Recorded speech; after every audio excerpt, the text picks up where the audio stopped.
नमस्कार, मेरा नाम है विकास बिश्नोई और इस वक्त चंडीगढ़ में मैं मौजूद हूं। लेकिन खबर हिसार हरियाणा से है। बीजेपी से अलग होने के बाद जेजेपी के लिए आज का दिन बड़ा अहम था। कल से लोग लगातार टकटकी लगाए बैठे थे कि हिसार के अंदर जननायक जनता पार्टी की जो रैली होने वाली है उसमें दुष्यंत चौटाला और जेजेपी की तरफ से क्या रिस्पॉन्स आता है। हिसार में रैली हुई, ठीक ठाक संख्या में लोग भी पहुंचे, लेकिन मंच पर जब दुष्यंत चौटाला बोलने आए तो सबके कान एकदम खड़े हो गए। सबको लगा कि दुष्यंत चौटाला, बीजेपी ने उनके साथ जो किया है, 4.5 साल वो जिस पार्टी के साथ जुड़े रहे, अब उससे दूर हुए हैं तो कुछ बड़ा ऐलान करेंगे। लेकिन ऐसा ज़्यादा कुछ नहीं हुआ। दुष्यंत चौटाला ने बीजेपी के खिलाफ ज़्यादा तो कुछ नहीं बोला, लेकिन हमदर्दी उन्होंने मुख्यमंत्री मनोहर लाल और अनिल विज के साथ ज़रूर जताई। उन्होंने कहा कि राज तो हमने चलाया है। बीजेपी के खुद के विधायक चलकर मेरे पास आते थे और कहते थे कि राज आपको चलाना आता है। उन्होंने इशारा किया कि मनोहर लाल तो एक डम्मी कैंडिडेट थे, डम्मी सीएम थे। राज हमने चलाया है, जनता के सुख दुख को हमने समझा है और सरकार किस तरह से चलती है उसको हमने 4.5 साल में करके दिखाया है। उन्होंने कहा कि बीजेपी ने उन पर दबाव डाला था कि आप रोहतक से चुनाव लड़िए। अब ये बड़ी बात है। अब इसमें भी बीजेपी की रणनीति सामने आती है कि दुष्यंत चौटाला 2-3 जगह से सीट मांग रहे थे, जिसमें हिसार और भिवानी लोकसभा मुख्य है, लेकिन बीजेपी ने साफ मना कर दिया और रोहतक सीट के लिए उनको कहा कि आप जाकर रोहतक से चुनाव लड़िए। यहाँ भी आप ये रणनीति समझिए कि अगर रोहतक से दुष्यंत चौटाला चुनाव लड़ते तो, क्योंकि रोहतक को भूपेंद्र सिंह हुड्डा का गढ़ माना जाता है, और जब दो बड़े जाट नेता, दो बड़े जाट परिवार उस सीट पर आमने सामने होते तो कहीं ना कहीं एक के जो राजनीतिक करियर है उस पर प्रभाव जरूर पड़ता है। ऐसे में दुष्यंत चौटाला ने बीजेपी से दूरी बनाना ही उचित समझा। उन्होंने कहा कि हम चुनाव लड़ेंगे, लोकसभा नहीं लड़ेंगे, इसका फैसला अजय चौटाला करेंगे, लेकिन इशारा जरूर किया कि हिसार लोकसभा के जो साथी हैं वो आज से, यानी कि अभी से ही तैयारियों में लग जाएं। ऐसे में ये बात स्पष्ट है कि दुष्यंत चौटाला हिसार से चुनाव लड़ेंगे, जेजेपी की टिकट पर वो चुनाव लड़ेंगे, और अगर दूसरी सीट पर पार्टी चुनाव लड़ती है तो उसमें भिवानी महेंद्रगढ़ लोकसभा सीट दूसरे नंबर पर है।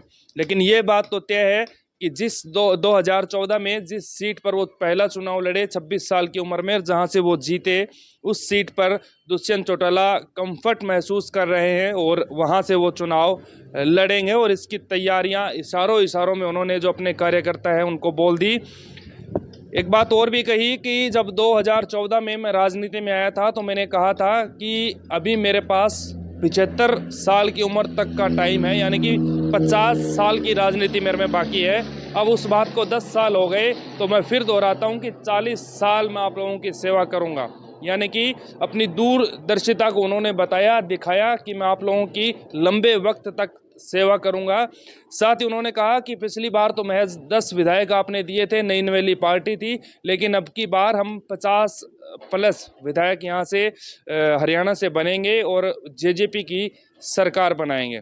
इसके साथ ही उन्होंने जो क्योंकि कुछ विधायक रैली में नहीं पहुंचे थे, खबर थी कि वो बीजेपी के समर्थन में है, ऐसे में उन्होंने कहा कि वोट आप लोगों ने दिए और वो लोग जाकर बीजेपी की झोली में बैठ गए।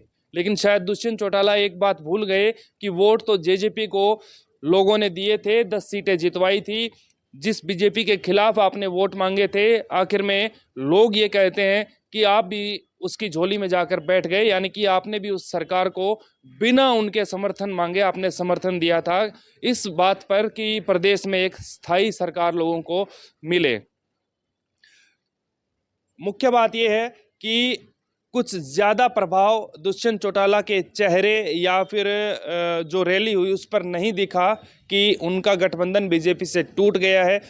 बिल्कुल कड़क अंदाज में उन्होंने स्पीच दी, बिल्कुल कड़क अंदाज में उन्होंने लोगों के सामने अपनी बातें रखी और कहीं भी 1% भी निराशा उनके चेहरे पर नहीं झलक रही थी।